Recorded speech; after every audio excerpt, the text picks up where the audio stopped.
Now, let's dive into today's story. Chapter 1. The Facade of Perfection. The crystal glasses clinked as servers weaved through clusters of well-dressed guests at the Willis estate. Lester Willis stood near the entrance, greeting each arrival with practiced charm.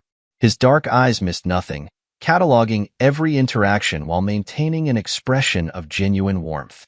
"Mr. and Mrs. Peterson, thank you for coming." He clasped hands with the elderly couple. "Mother and father will be delighted to see you."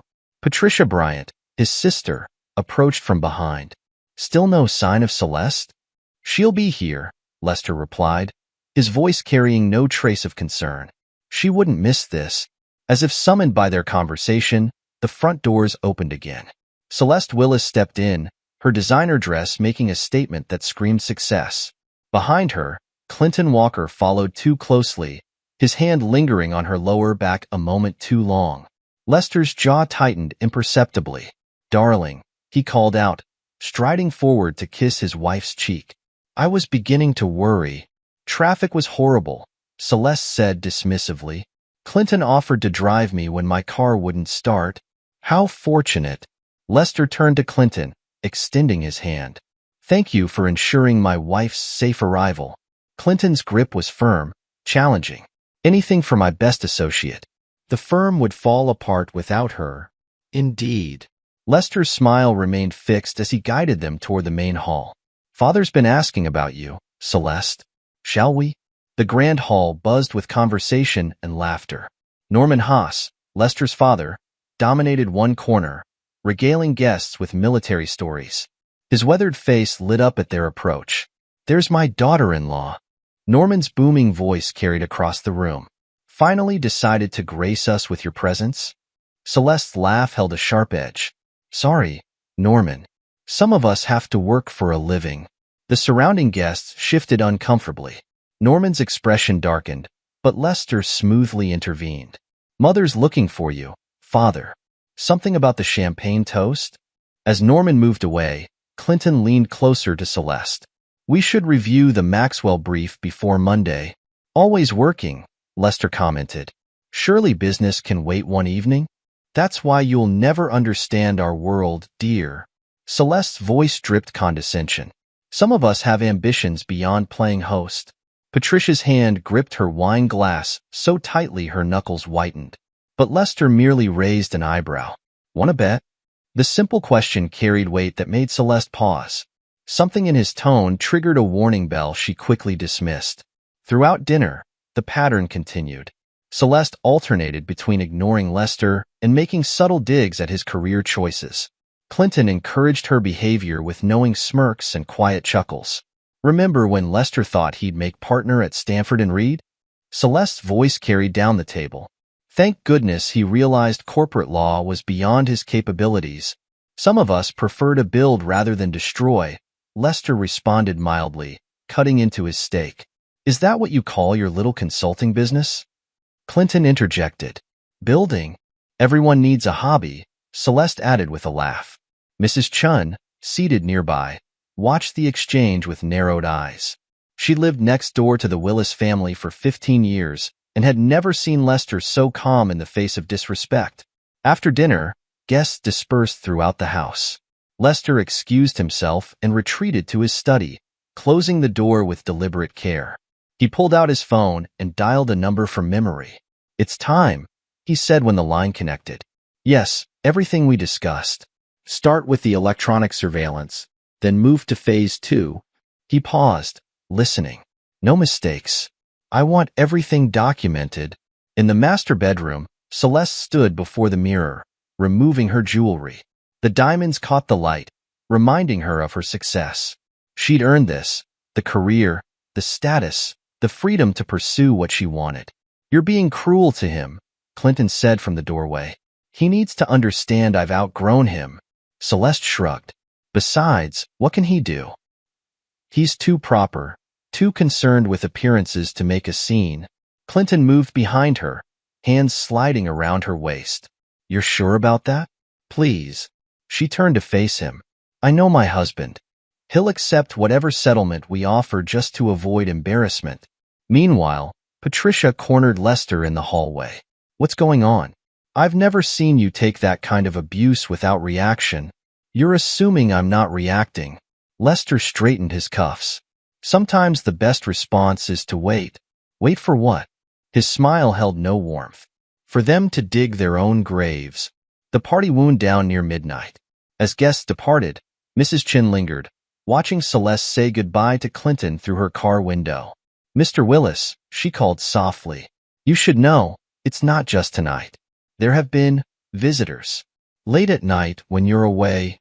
Thank you, Mrs. Chun. Lester's voice remained pleasant. Would you mind keeping track of dates and times? For my records. The next morning, Lester sat in his home office, creating a new digital folder labeled Insurance.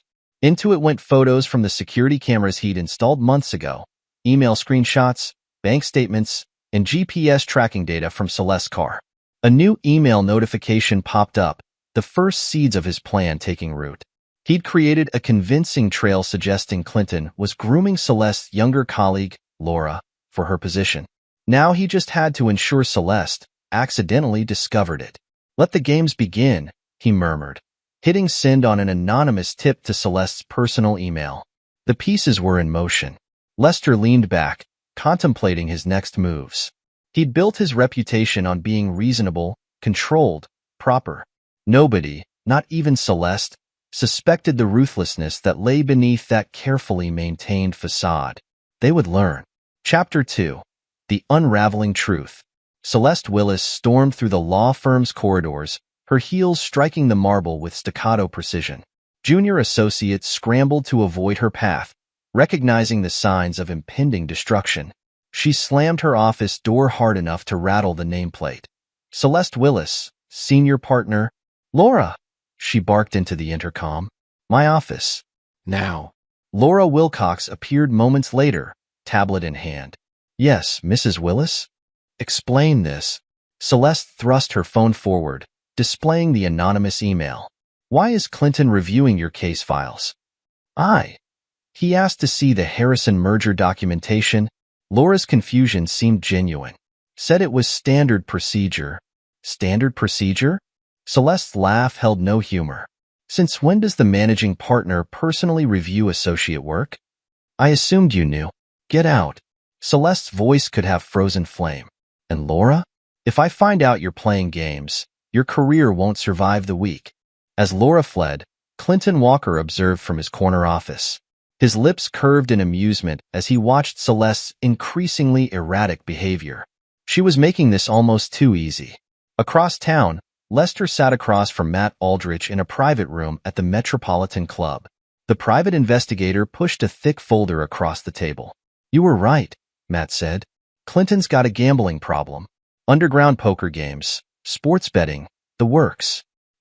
He's in deep with some dangerous people. Lester opened the folder, scanning the contents. How deep? 7 figures. The kind of debt that makes men desperate. Perfect. Lester extracted several photos showing Clinton entering various establishments. And the other matter? Matt produced a second folder. Your wife's schedule is interesting.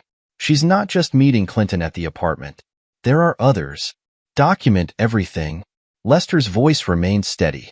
I want times, dates, locations. But more importantly, I want you to make sure certain people see them together. Create opportunities for them to make mistakes. This is more than just gathering evidence, isn't it? Matt studied his client carefully. You're setting them up. Evidence is passive. I prefer a more active approach. That evening, Lester attended a charity gala alone. Celeste had texted some excuse about work, not knowing he'd already seen her reservation at La Maison with Clinton. Flying solo tonight? Julian Stafford approached, champagne in hand. The tech entrepreneur had been introduced by Patricia months ago. Apparently, Lester accepted a glass. How's the project coming along? Julian grinned. Nexra's infrastructure is ready. But are you sure about this? Once we launch, there's no going back. That's rather the point. Lester sipped his champagne. Is everything in place for the demonstration? Ready whenever you give the word. Though I still don't understand why you want to make it look like a tech startup when perception is everything, Lester interrupted smoothly. People see what they expect to see. Right now, They expect me to be the wronged husband, too proper to fight back. Let them keep thinking that. Across the city, Celeste sat across from Clinton in a private dining room, unaware they were being photographed through the window. You seem distracted, Clinton noted, pouring more wine. Something's off with Lester. Celeste frowned. He's too calm. And now this business about starting a company? You're paranoid. Clinton reached for her hand. He's exactly what he's always been. Predictable, boring, safe. That's why you're with me, remember? Maybe. But she couldn't shake the feeling that she was missing something important. Later that night, Lester convened a family meeting in his study. Patricia, Norman, and his mother Deb sat listening as he outlined his discoveries. That bitch, Patricia spat when he finished. I'll destroy her myself. No. Lester's command cracked like a whip. This needs to be handled carefully. Legally. I've spent months building this plan, and I won't have anyone's emotions derail it. Norman leaned forward. What do you need from us, son? Support, discretion, and perhaps some financial backing for Nexera. It's not really a tech company, is it? Deb asked quietly. Lester's smile was cold. It's whatever I need it to be to achieve my goals. The next morning, Celeste met with her lawyer, discussing potential divorce strategies. She felt confident, empowered. After all, what could Lester really do? Her phone buzzed, another anonymous email. This one contained photos of Laura leaving Clinton's office late at night, looking disheveled. Celeste's hands shook as she dialed Clinton's number. We need to talk, she hissed when he answered. Now. I'm busy, he replied dismissively. Handle it yourself. The line went dead, leaving Celeste staring at her phone in disbelief. For the first time, doubt crept into her mind. Meanwhile, Lester received confirmation that his surveillance operation had expanded. The second apartment Celeste and Clinton used for their meetings was now thoroughly bugged. Every conversation, every betrayal, recorded and archived. Sir, his assistant interrupted. Mrs. Chen is here. She says it's important. Mrs. Chen bustled in, clutching her handbag. Mr. Willis, last night, there were others. Not just Mr. Walker. Different men, expensive cars. I took pictures. Lester accepted the envelope she offered. You've been very helpful, Mrs. Chen. I trust you'll continue to be discreet. Of course. She hesitated. Mr. Willis, be careful. The men I saw, they didn't look like lawyers. After she left, Lester examined the photos. His expression hardened as he recognized one of Clinton's loan sharks entering the building. He picked up his phone. Matt, follow up on those gambling debts. I want to know exactly who Clinton owes and how desperate they are to collect. It's time to apply some pressure. The pieces of his plan were falling into place faster than expected. Soon, he would reveal just how much damage a proper man could do when pushed too far. In his desk drawer, a silver frame held a photo from his wedding day. He removed it, studying Celeste's smiling face. Such a convincing actress, he had to give her that. But she'd made one crucial mistake. She'd underestimated him. Chapter 3. The Gathering Storm. Ernest Sullivan's corner office overlooked the city skyline, its mahogany furnishings reflecting 40 years of legal excellence. The veteran attorney studied the documents spread across his desk, then looked up at Lester with newfound respect. This is thorough, Ernest admitted. More than thorough. It's masterful. How long have you been planning this? Since the first time I caught them together, Lester replied. 6 months, give or take. And she has no idea? Celeste believes I'm too proper to fight dirty. Lester's smile didn't reach his eyes. A misconception I've carefully cultivated. Ernest shuffled through more papers. The surveillance is legal. You own the properties. The financial documentation is clean. But this psychological warfare you're planning, it's brutal, Lester. They deserve brutal. I'm not arguing that. Ernest leaned back. I'm warning you. Once you start down this path, there's no going back. Are you prepared for the consequences? I'm prepared for anything. Lester stood, straightening his suit. Just make sure our legal foundation is solid. I want them destroyed, not martyred. Across town, Julian worked in a secured room, surrounded by monitors. Lines of code scrolled across screens as he implemented Lester's latest instructions. The tracking software is active, he reported when Lester arrived. Every email, text message, phone call, we're seeing it all. Show me. Julian pulled up a series of communications between Celeste and Clinton. Their recent messages showed increasing paranoia. They know something's wrong, Julian commented, but they can't figure out what. Good. Lester studied the exchanges. Start phase 2. Feed them the information about Laura's promotion. Make it look like an accidental leak from HR. You really think Celeste will sabotage Laura's work? I know she will. People show their true nature when they're afraid. The next day, chaos erupted at the law firm. Laura discovered her case files had been altered, critical documents missing. The timing couldn't have been worse. The client meeting was in an hour. This is your fault. Celeste screamed at her assistant. You had access to these files. Mrs. Willis, I swear I didn't. Clean out your desk. You're fired. Clinton watched from his doorway as Laura left in tears. His phone buzzed, a message from his bookie. The deadline for his debt payment had moved up. We need to talk, he texted Celeste urgently. My office. Now. When she arrived, he closed the door firmly behind her. That was sloppy, he hissed. Firing her assistant in public? Are you trying to attract attention? She deserved it. Celeste snapped.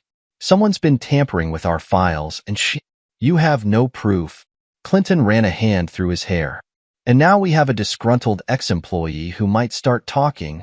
Let her talk. What could she possibly know? That's not the point. Clinton checked his phone again, grimacing. Things are getting complicated. My financial situation is becoming urgent. Celeste's eyes narrowed. What financial situation? Before he could respond, both their phones chimed simultaneously. Anonymous emails containing detailed reports about questionable practices at the firm. The same reports had just landed in the inboxes of several prominent media outlets. Meanwhile, in his home office, Lester reviewed the surveillance footage from their secret apartment. The cameras had captured more than just their affair. They'd recorded multiple meetings with loan sharks, discussions about manipulated cases, evidence of every criminal act they thought was hidden. Mr. Willis? His assistant interrupted. The media has started calling. They want comments about the allegations against Clinton Walker's firm.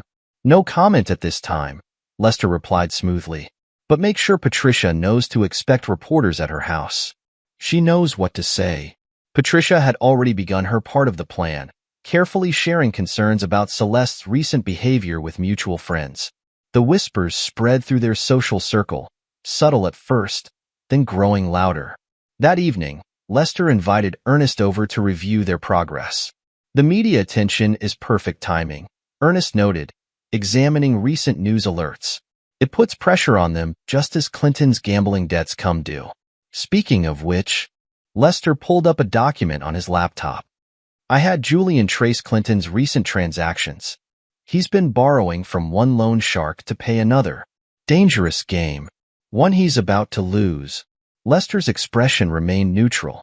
I've arranged for his primary creditor to call in the debt early. The timing will coincide with our next move. As if on cue, his phone lit up with a message from Mrs. Chun. Mr. Willis, there's an argument next door.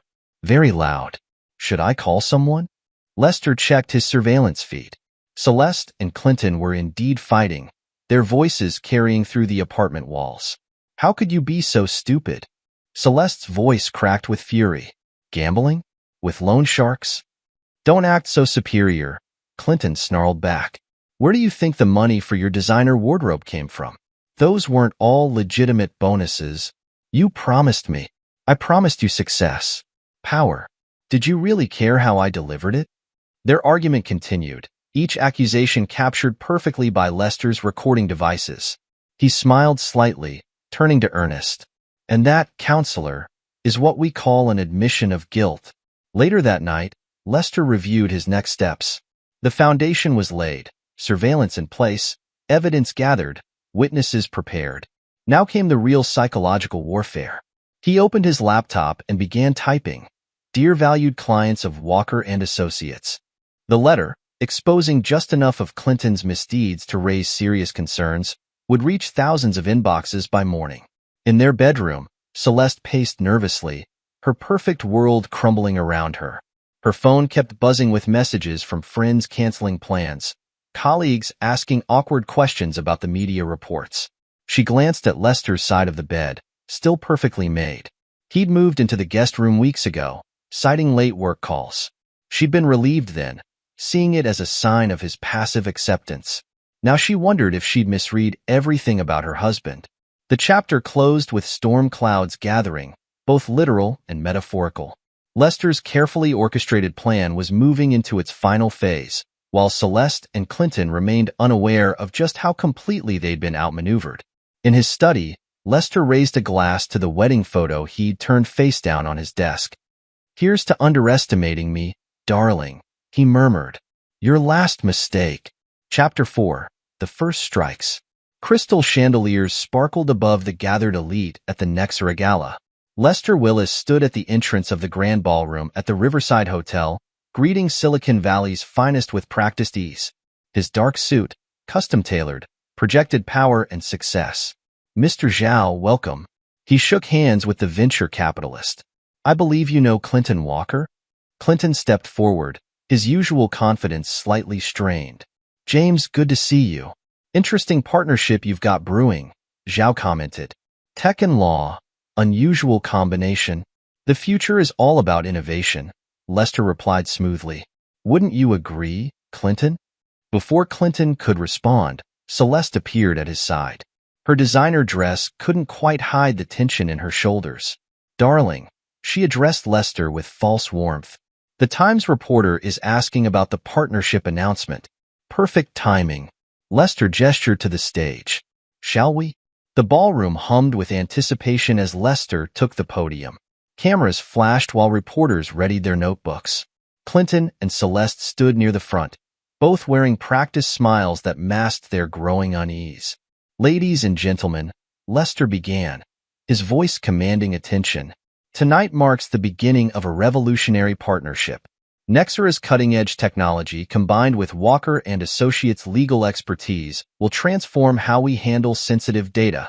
He paused, letting the words sink in. Clinton shifted uncomfortably. "To demonstrate, we've prepared a live presentation of Nexera's capabilities in data analysis and pattern recognition." Julian stepped forward, tablet in hand. The large screens behind the stage flickered to life. "Our system processes thousands of data points simultaneously," Lester continued, "finding connections others might miss. For example, the screens filled with financial records." Clinton's face drained of color as he recognized his own transaction history, illegal bets, payoffs to loan sharks, all meticulously documented. But that was just the beginning. Security footage appeared next, Clinton and Celeste entering their secret apartment, followed by timestamps and dates. Then came email exchanges, phone records, bank transfers that painted a clear picture of corruption and infidelity. Gasps rippled through the crowd. Reporters furiously took notes while photographers captured Clinton and Celeste's reactions. "As you can see," Lester's voice remained steady, "our system is quite thorough." The doors burst open.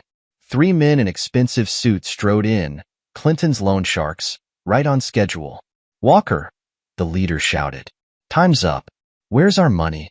Security moved to intercept them, but Lester raised his hand. "Let them speak. This is, after all, a demonstration of transparency." Clinton backed away, sweat beading on his forehead. "This isn't what you think. $2 million, the loan shark announced to the stunned crowd. That's what your managing partner owes us. Plus interest." Celeste rounded on Clinton. $2 million? You said it was half that." Cameras continued flashing as the scene devolved into chaos. Reporters shouted questions while guests whispered and pointed. Through it all, Lester maintained his position at the podium, watching the destruction he'd orchestrated. "Mr. Willis," a reporter called out, "did you know about your wife's affair with Mr. Walker?" "I know everything," Lester replied calmly. "That's what Nexera does, uncovers truth." In the audience, Wilma Everett, Celeste's mother, pushed through the crowd toward her daughter. "How could you?" she hissed, grabbing Celeste's arm. Your father and I raised you better than this. Mother, please. Celeste tried to pull away. Don't mother me. You've brought shame on our entire family. Security finally escorted the loan sharks out, but the damage was done. Clinton's professional reputation lay in ruins, while Celeste faced the public humiliation she'd feared. Patricia approached her brother at the podium. That was brutal, she whispered. They haven't seen brutal yet. Lester adjusted his cufflinks. This was just the opening act. Over the next few hours, the gala deteriorated into a media circus. Reporters cornered anyone willing to comment while photographers tracked Clinton and Celeste's increasingly desperate attempts to leave. My client has no comment, Clinton's hastily summoned lawyer announced. But the phones were already ringing at the State Bar Association and the SEC. Back at their table, Julian monitored social media reaction. It's trending, he reported to Lester. The videos are going viral. Good. Lester sipped his champagne. Make sure the financial documents reach the relevant authorities by morning. Former friends and colleagues who had once laughed at Celeste's cruel jokes now turned their backs or offered cold shoulders. The power couple who had seemed untouchable just hours ago stood isolated in a sea of former admirers. You planned this, Celeste accused, finally confronting Lester. All of it. Did you think I wouldn't fight back? He studied her with detached interest. That I'd just accept your betrayal? I never thought you were capable of this level of... She trailed off. Ruthlessness? Lester's smile held no warmth. You should have paid more attention, darling. Now excuse me.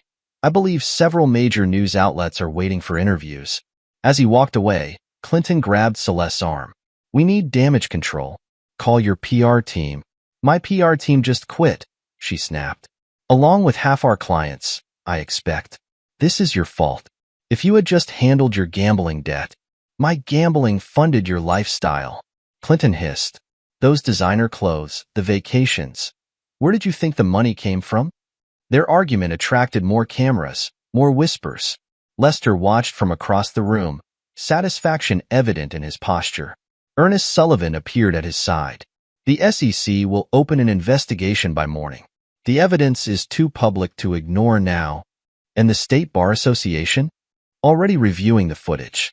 Clinton's career is over. Lester nodded. Make sure our friends in the media focus on the financial crimes first. The affair is salacious, but the money trail will destroy them both professionally. The gala ended near midnight, but its impact was just beginning. As guests departed, their phones buzzed with news alerts and social media notifications. By morning, Clinton and Celeste's fall from grace would be complete. In the parking garage, Lester watched through security cameras as Celeste and Clinton left separately, both hounded by photographers. Their carefully constructed world had crumbled in a single evening. Sir? His security chief approached. Mrs. Willis is requesting access to the penthouse. Denied, Lester replied. She can sleep at her lover's apartment. While she still has access to it, he turned away from the monitors, straightening his tie. Phase 1 of his revenge had succeeded beyond expectations. Now came the real punishment, the slow, systematic destruction of everything they held dear. Julian, he called out, release the next batch of emails to their professional contacts. Let's see how many clients stay loyal when they learn about the fraudulent billing practices. The tech genius nodded, fingers flying over his keyboard. More dominoes would fall by morning, each one carefully positioned by Lester over months of planning. This was the power of patience, of careful preparation. Not the quick satisfaction of an emotional response, but the complete annihilation of his enemies through their own actions and choices. Lester Willis had been underestimated for the last time. Chapter 5. The Counterattack. The law offices of Schneider and Associates buzzed with tension as Celeste and Clinton met with their legal team. Floyd Schneider, a shark in an Italian suit, paced behind his desk while reviewing their options. A restraining order is your best move, he advised Celeste. Paint yourself as the victim of a vindictive husband's harassment campaign. Will that work? Celeste gripped her coffee cup. After what happened at the gala? Public sympathy is fickle, Floyd replied. Right now, you're the villain. But if we can shift the narrative, make Lester look unstable, obsessed? Clinton snorted. Good luck with that. The bastard's too controlled. Then we'll provoke him. Floyd pulled out a document. I've drafted allegations of emotional abuse, surveillance without consent, interference with business relationships. Once filed, these become public record. Celeste studied the papers.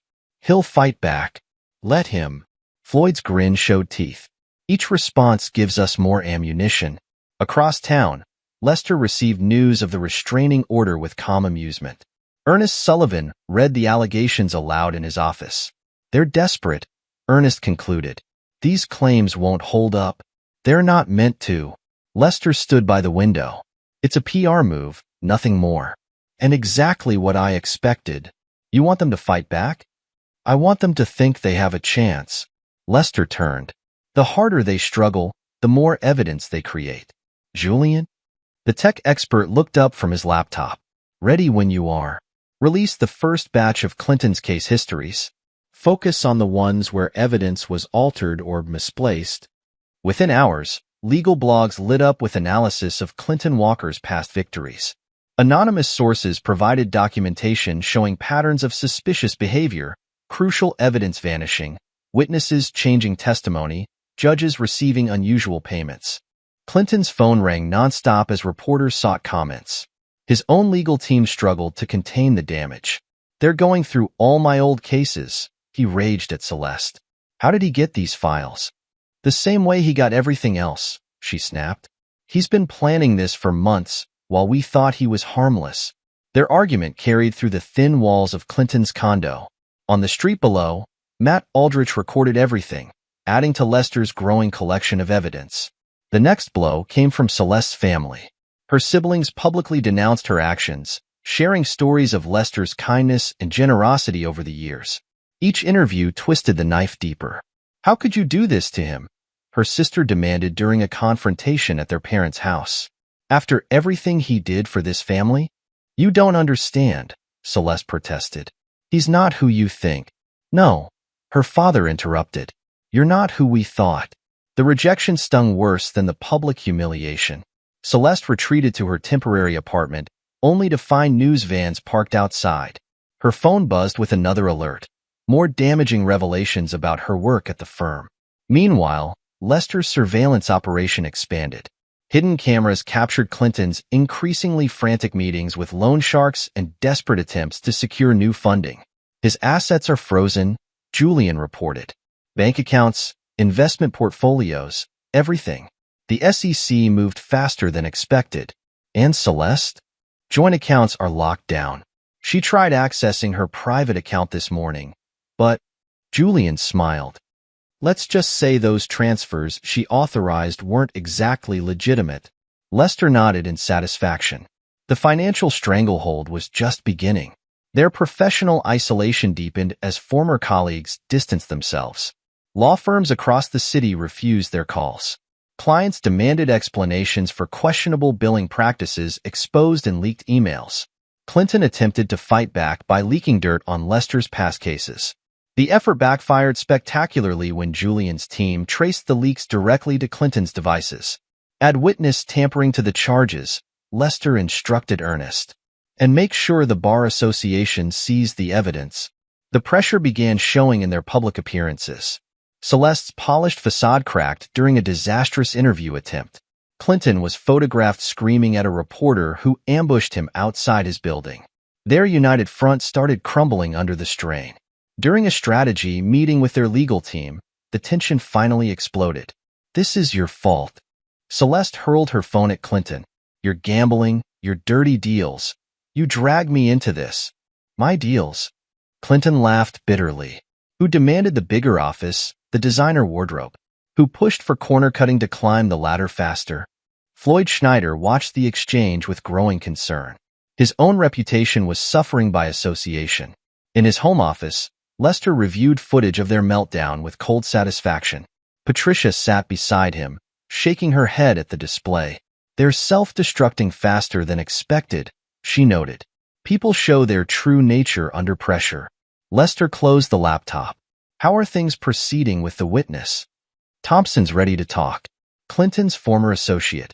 The one who handled the offshore accounts. Perfect timing. Lester checked his watch. The SEC interviews begin tomorrow. The next phase of his attack targeted their personal lives. Society invitations disappeared. Club memberships were quietly revoked. Each small humiliation contributed to their growing isolation. Even their secret apartment provided no refuge. The building management, tipped off about illegal subletting practices, changed the locks and refused entry. "You can't do this," Clinton protested. "I have right. Your lease agreement says otherwise, Mr. Walker." The manager's tone dripped contempt. "Perhaps your lawyer can explain the terms to you." "Oh, wait." Celeste watched her carefully constructed world crumble piece by piece. Her attempts to secure new employment met with polite but firm rejections. Former mentors wouldn't take her calls. "Face it," Clinton told her during another argument. "We're toxic. No one will touch us while Lester's on the warpath. Then we need leverage," she insisted. "Something to make him back off. You still don't get it, do you?" Clinton poured another drink. "He doesn't want money or public apologies. He wants us destroyed. And he's doing it by the book, using our own actions against us." The truth of those words sank in as Celeste scrolled through news coverage of their downfall. Each revelation, each new scandal, had been orchestrated using evidence they'd created themselves. In his study, Lester prepared for the next phase. The psychological warfare had succeeded beyond expectations, but he wasn't finished. Not even close. "Sir?" His assistant interrupted.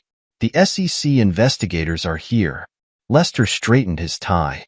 "Time to turn financial pressure into criminal charges. Send them in." Chapter 6. The Breaking Point. Clinton Walker sat alone in his office, surrounded by empty boxes and bare walls. The managing partner nameplate lay discarded in the trash. His phone buzzed with another message from the firm's board of directors. His resignation was non-negotiable. "Mr. Walker?" His assistant, his last remaining staff member, appeared in the doorway. "The movers are here for your things." He waved her away, pulling out a flask from his desk drawer. The morning paper lay spread across his desk, headlines screaming about the latest revelations in the ongoing investigation. His phone rang, Celeste's number flashing on the screen. He ignored it, just as he'd ignored her last dozen calls. Their relationship had devolved into a spiral of blame and recrimination. The door burst open. Celeste stormed in, her designer outfit wrinkled, her makeup imperfect. "You're avoiding me." "Can't imagine why," Clinton muttered, taking another drink. "Here to remind me how this is all my fault?" "The SEC is freezing my personal accounts." She slammed her hands on his desk. "They're saying I knew about the offshore transfers." "Did you set me up?" Clinton laughed bitterly. "Set you up? You signed those transfer authorizations yourself. Don't pretend you didn't know where the money came from." "I never authorized," she stopped, realization dawning. "The documents I signed without reading. The ones you said were routine. Not so ambitious now, are you?" He stood, swaying slightly. "Face it, Celeste. We did this to ourselves." Lester just had to sit back and watch. A commotion in the outer office drew their attention. Two SEC agents entered, accompanied by building security. "Clinton Walker?" The lead agent held up his badge. "We need you to come with us. We have some questions about certain international transactions." Celeste backed away, her face pale. Clinton reached for his phone, but the agent stopped him. "Your lawyer can meet us at the Federal Building." As they led Clinton away, his former partners watched from their offices. Not one stepped forward to help or object. The firm's reputation was in tatters. They were cutting their losses. Meanwhile, at the Willis estate, Lester reviewed the latest reports from his surveillance team. Julian had compiled a comprehensive record of every panicked phone call, desperate meeting, and attempted evidence destruction. "They're running scared," Julian noted. "Clinton tried accessing his hidden accounts this morning. Tagged and traced, just like you predicted." "And Celeste?" "Meeting with her family." Julian pulled up the surveillance feed. "Not going well." On screen, Celeste faced her assembled siblings and parents in their family home. The conversation was heated, accusations flying. "How dare you come here?" her sister demanded. "After what you've done to Lester?" "I need help," Celeste pleaded. "My accounts are frozen.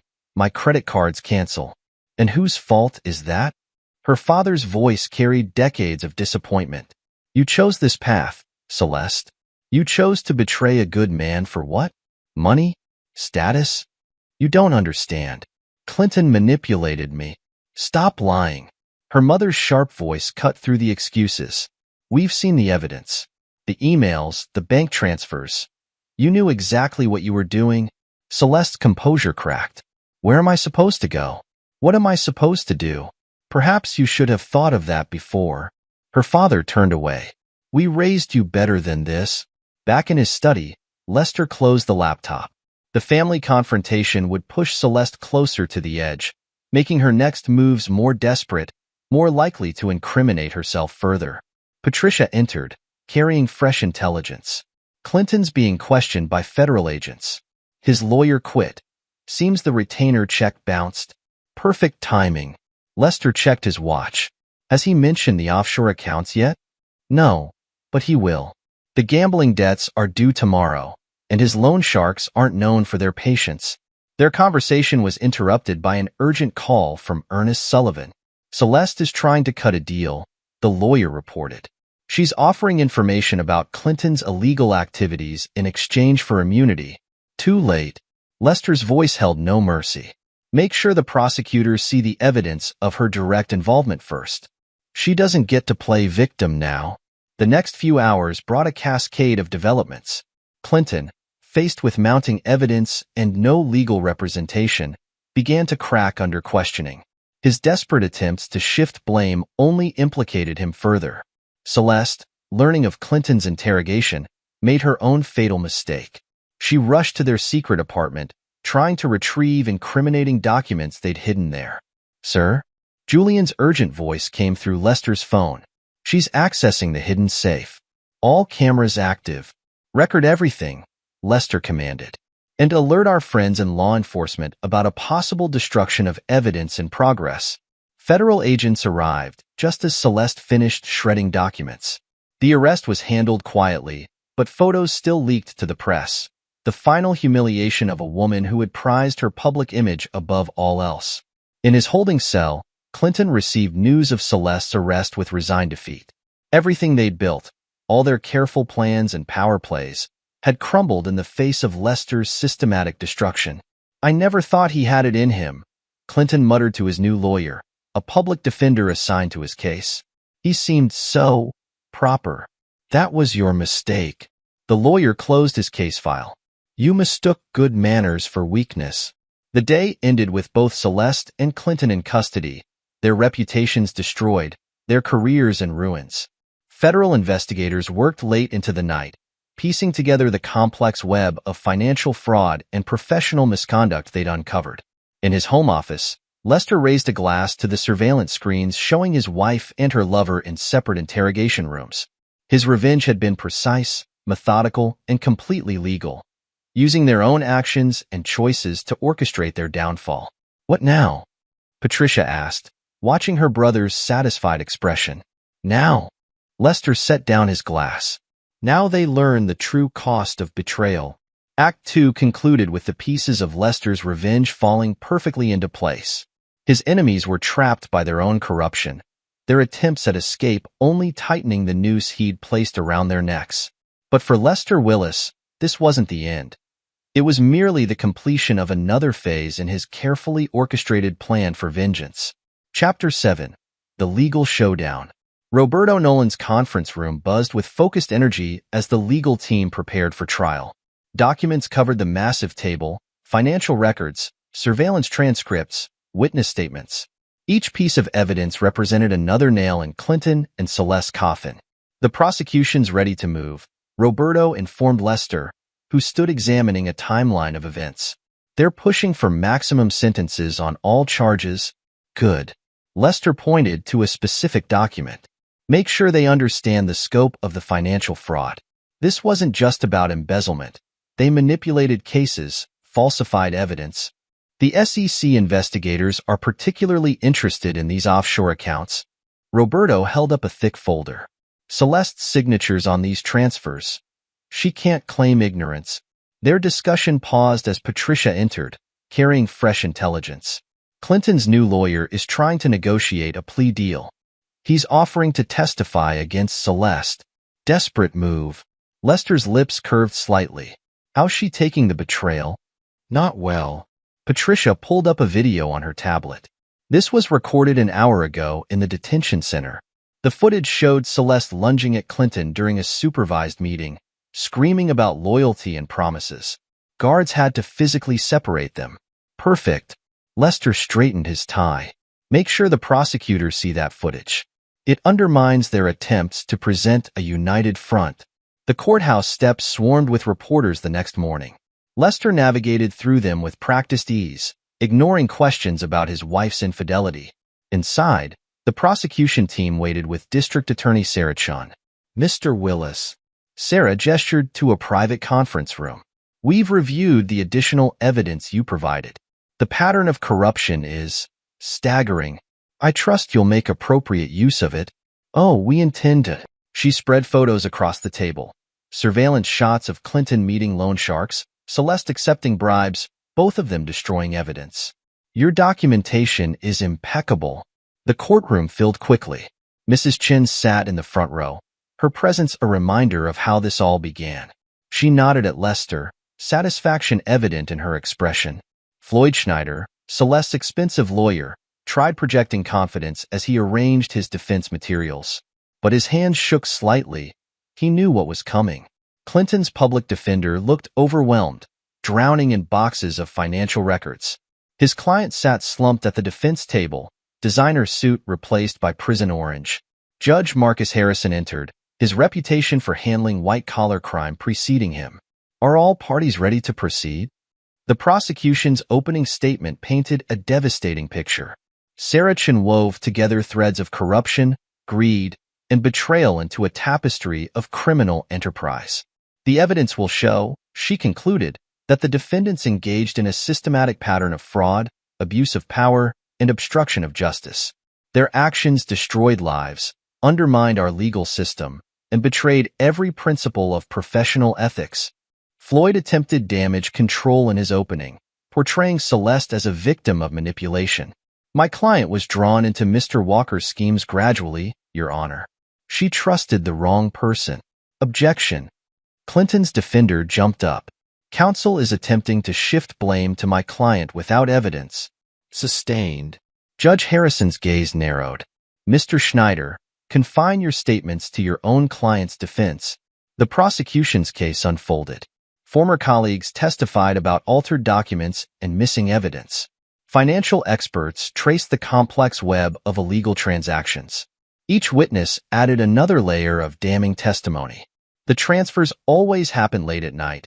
Laura Wilcox explained from the stand.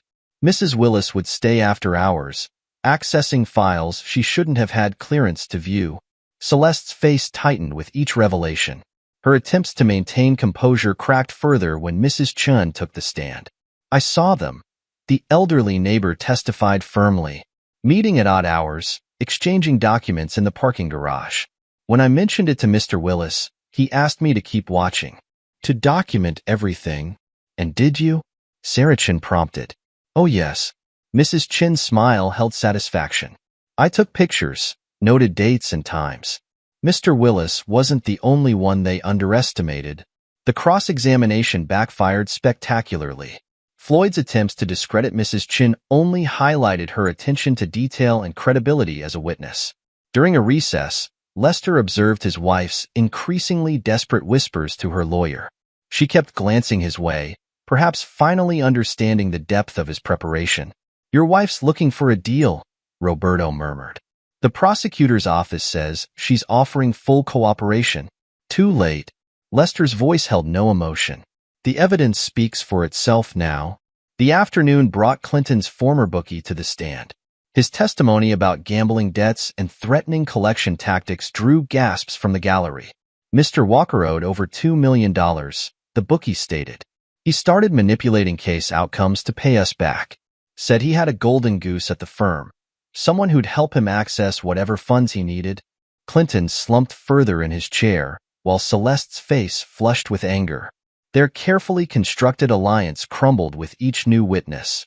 The prosecution calls Roberto Martinez, Sarah announced.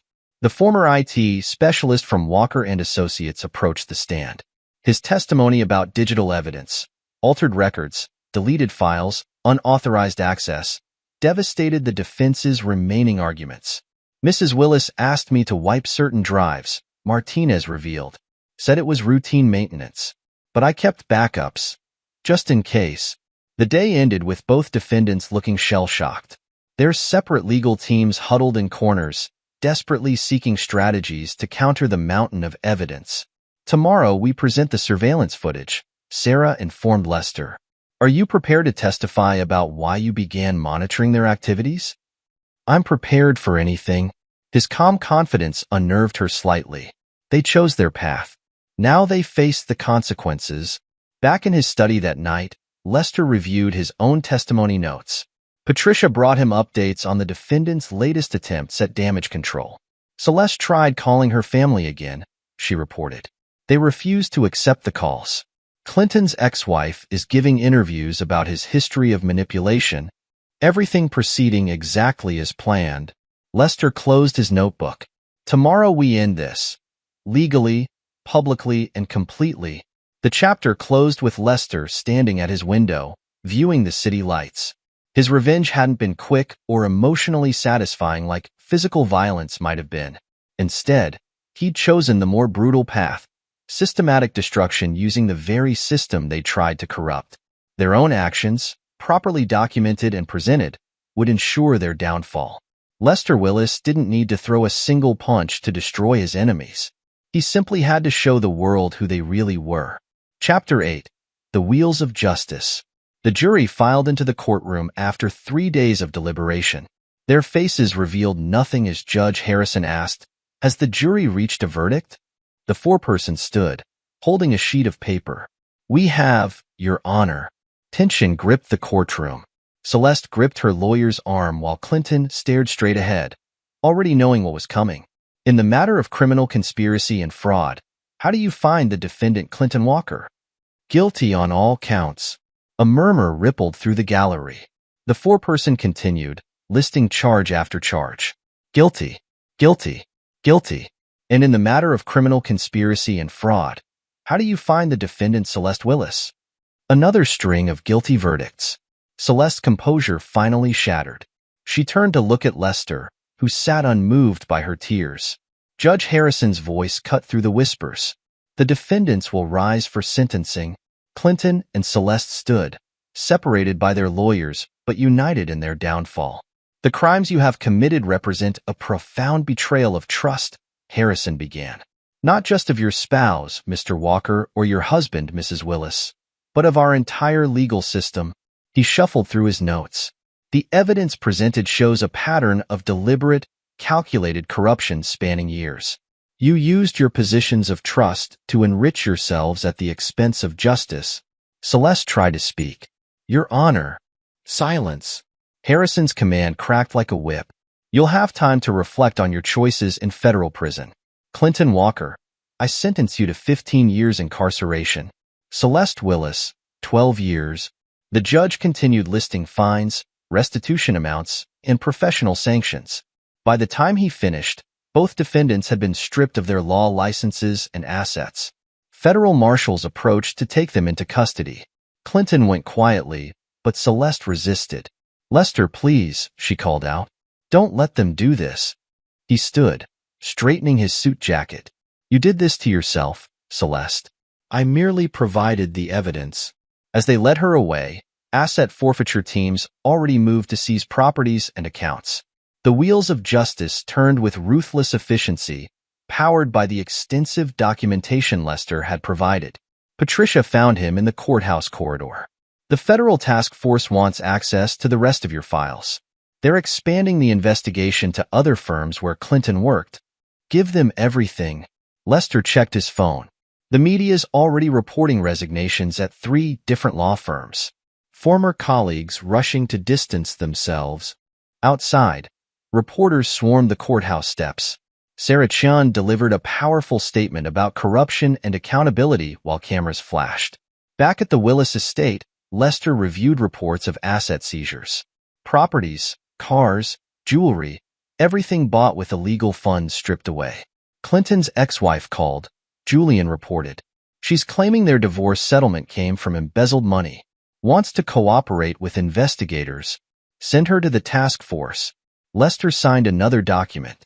Let her add to their misery. Prison intake processed the new inmates efficiently. Celeste's designer clothes were replaced with standard uniforms. Clinton's custom suits exchanged for prison orange. Their new homes, separate federal facilities with no possibility of contact. Cell block doesn't like dirty lawyers. A guard informed Clinton with a smirk. Might want to watch your back. Celeste faced similar hostility. Her first night in general population taught her exactly how far she'd fallen. Meanwhile, their former law firm struggled to survive. Clients fled, partners resigned, and investigators combed through years of records looking for more corruption. The State Bar Association is using this case to revamp ethics guidelines, Roberto told Lester. Your documentation exposed systemic problems they can't ignore. Professional and social circles that once embraced the power couple now shunned any association. Former friends deleted photos, removed mentions from social media, erased all evidence of connection. Mrs. Walker's foundation returned Celeste's donations, Patricia reported. Said they couldn't keep money tied to criminal activity. The country club revoked their memberships, Julian added. Removed their names from the tennis tournament trophy. Lester absorbed these updates with satisfaction. The destruction wasn't just legal. It was social, financial, professional, total, and complete. In their separate cells, Clinton and Celeste faced the reality of their new lives. No more luxury apartments, expensive restaurants, or adoring sycophants. Just concrete walls and the knowledge that they'd brought this on themselves. Clinton's first week brought a harsh lesson in prison hierarchy. His attempts to manipulate fellow inmates backfired painfully. Money and connections meant nothing here. Celeste's adjustment proved equally difficult. Women who'd read about her crimes in the papers had little sympathy for a corrupt lawyer who betrayed her husband. Your mail, Mr. Willis. His assistant delivered a stack of letters, many from other law firms, wanting to know how he'd uncovered the corruption. Some from former clients, thanking him for exposing the truth. The Bar Association wants you to speak at their ethics conference, Patricia noted. Setting new standards for professional conduct. Ironic. Lester sorted through the correspondence. They want lessons in ethics from a man who systematically destroyed two people. You destroyed them legally, using their own actions against them. His phone buzzed with a message from the federal task force. More indictments coming, other lawyers caught in Clinton's web of corruption. The investigation expanded weekly. In prison, Celeste received notice that her remaining appeals had been denied. The evidence was too strong, the paper trail too clear. She had nothing left to bargain with, no cards left to play. Clinton faced similar rejection from the appeals court. His attempts to claim ineffective counsel failed. The evidence spoke for itself, regardless of his representation. Their separate facilities reported similar patterns of behavior. Initial defiance giving way to resignation. Attempts at manipulation meeting firm resistance. The reality of their situation finally sinking in. Status report from the marshals, Julian announced. Final asset seizure complete. They found hidden accounts in the Caymans, property under assumed names. Send it to the prosecutors, Lester directed. Add it to their restitution obligations. The professional community buzzed with analysis of the case. Law schools added it to their ethics curriculum. Compliance officers cited it as a warning about corruption's consequences. Lester's phone rang, another reporter requesting an interview. He declined politely. His revenge hadn't been about publicity or personal glory. It was about justice, served cold and complete. In their cells, Clinton and Celeste marked off another day. Thousands more stretched ahead. Plenty of time to reflect on their choices, their betrayals, and the man they'd fatally underestimated. Chapter 9. Redemption and Resolution. Lester's private jet touched down after another successful speaking engagement. His presentation on corporate ethics and accountability had drawn record attendance. The irony wasn't lost on him, becoming a champion of professional integrity through the systematic destruction of his enemies.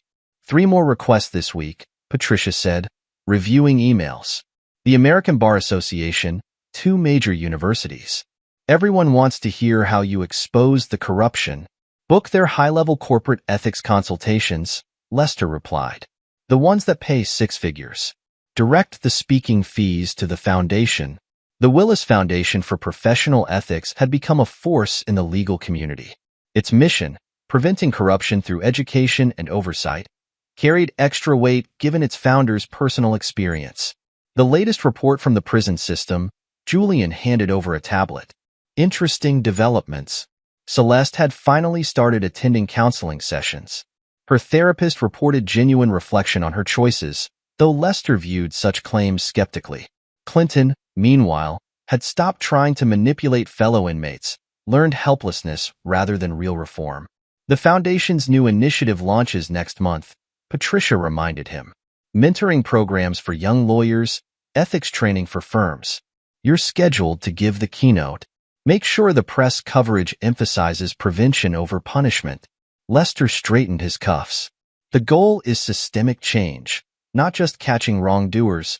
At home, he reviewed updates on the expanded federal investigation. Clinton's corrupt influence had spread further than anyone suspected. Each new indictment validated Lester's approach to exposure. The SEC wants to recognize your role, Roberto called to report.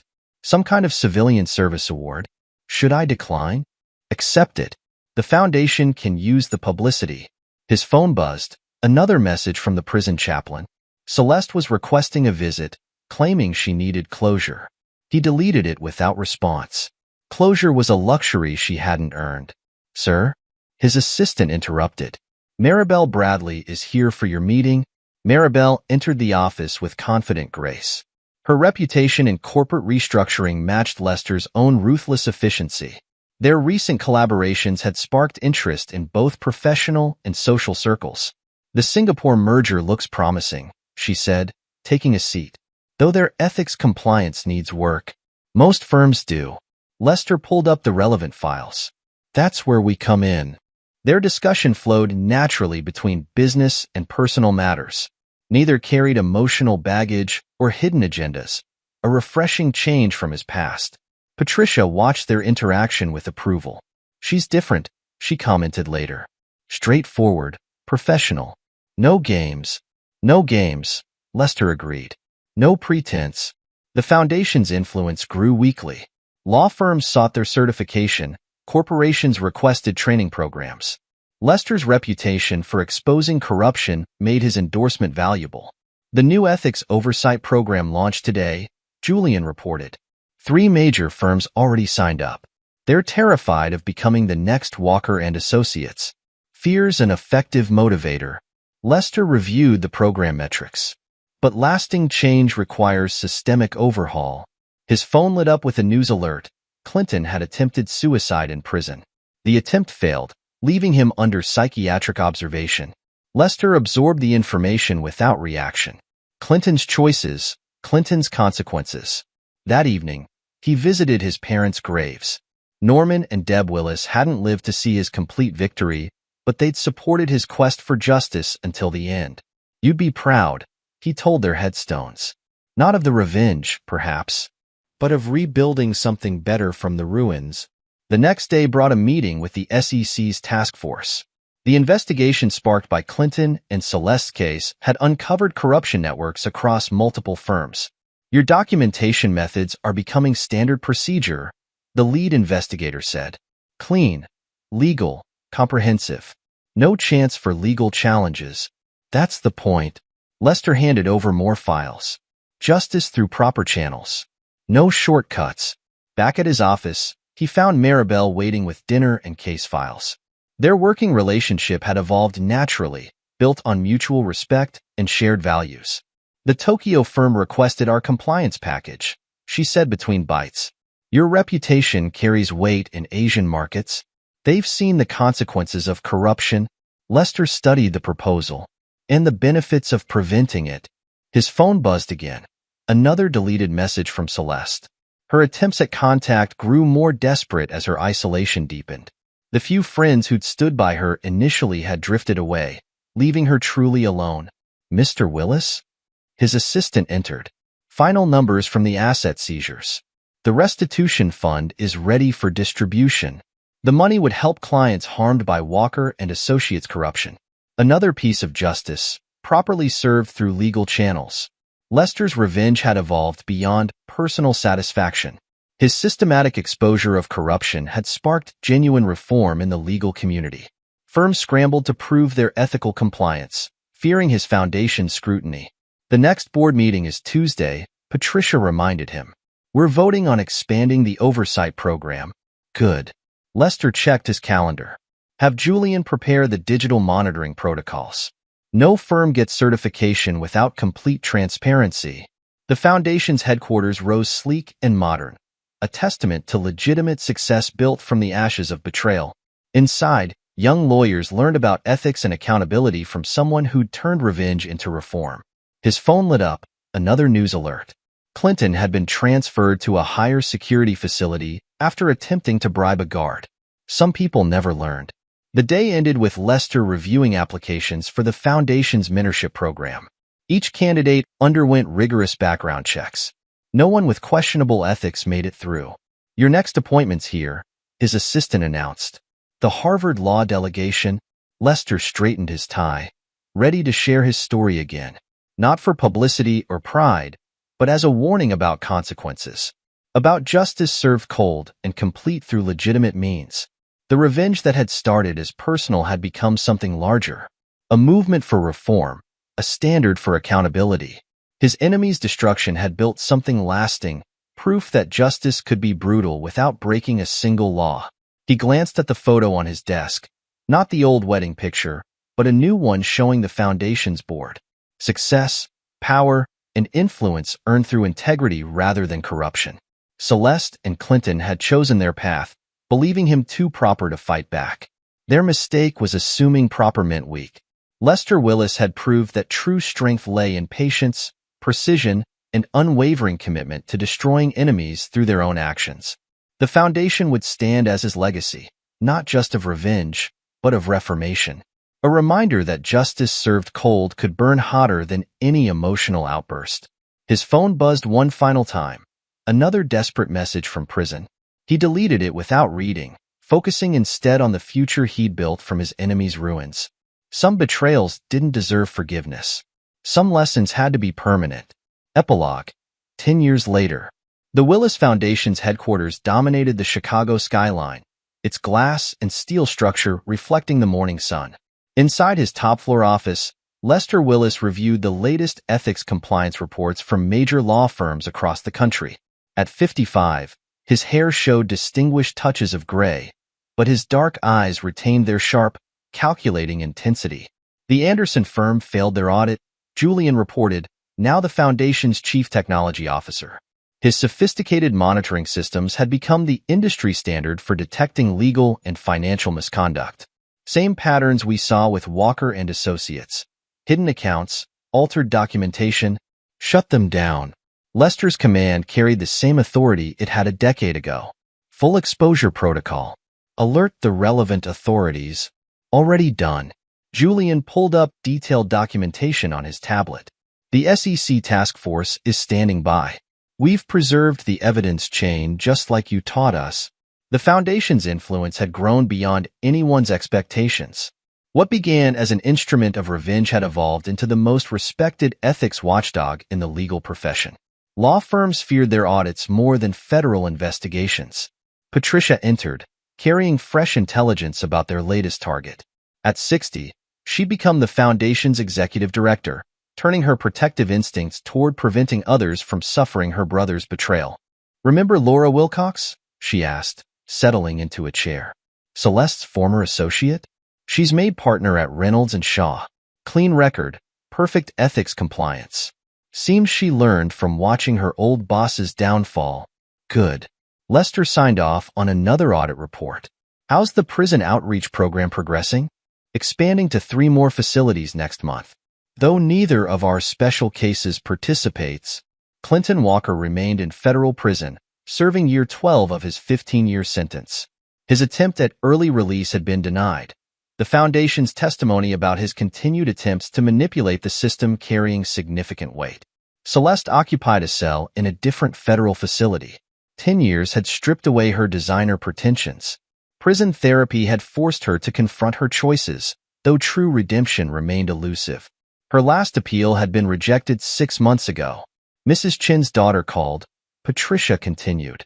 The scholarship foundation we set up in her mother's name is thriving.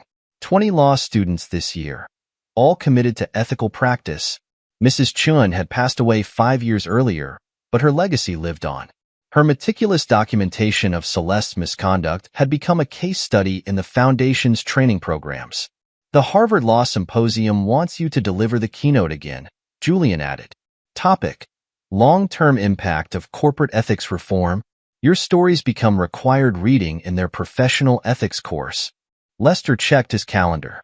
Between running the foundation, consulting for major firms, and overseeing their global ethics compliance program, his schedule remained full. Success built on his enemy's destruction had opened doors worldwide. Schedule it, he decided. Have Roberto review my remarks. Make sure we emphasize prevention over punishment. Roberto Nolan, now the Foundation's chief legal officer, had helped transform Lester's methods of evidence gathering into standard procedures for exposing corruption. His team trained investigators across multiple federal agencies. A notification popped up on Lester's screen. Another message from the prison chaplain. After 10 years, Celeste still attempted contact every few months. Each request met the same response: deletion without reading. The Thompson case files arrived. Patricia said, changing subjects. You were right. Same patterns Clinton used. Hidden accounts, manipulated evidence. Some people never learn. Lester pulled up the relevant documentation. Start the exposure protocol. Full transparency by the book. His marriage to Maribel Bradley 5 years ago had strengthened both their positions in the corporate world. Their partnership, built on mutual respect and shared values, proved that relationships could thrive without manipulation or betrayal. Your stepdaughter's law school graduation is next week, Patricia reminded him. She's already accepted a position with our ethics compliance division. Rachel Bradley had grown up watching her stepfather's approach to justice. His influence had shaped her career choices, steering her toward preventing corruption rather than profiting from it. The prison warden called. Julian reported. Clinton's been caught trying to establish new gambling networks inside. They're moving him to solitary again. Some lessons had to be learned repeatedly. Clinton's attempts to rebuild his power base had failed consistently, each effort detected and shut down by systems Lester designed. A news alert flashed. Another major law firm exposed for ethical violations. Their managing partner had followed Clinton's old playbook, unaware that the Foundation monitored such patterns nationwide. Add them to the investigation list, Lester instructed. Full audit, no exceptions. His phone lit up with a different alert. Ernest Sullivan, semi-retired but still consulting for the Foundation, had identified suspicious patterns at a West Coast firm.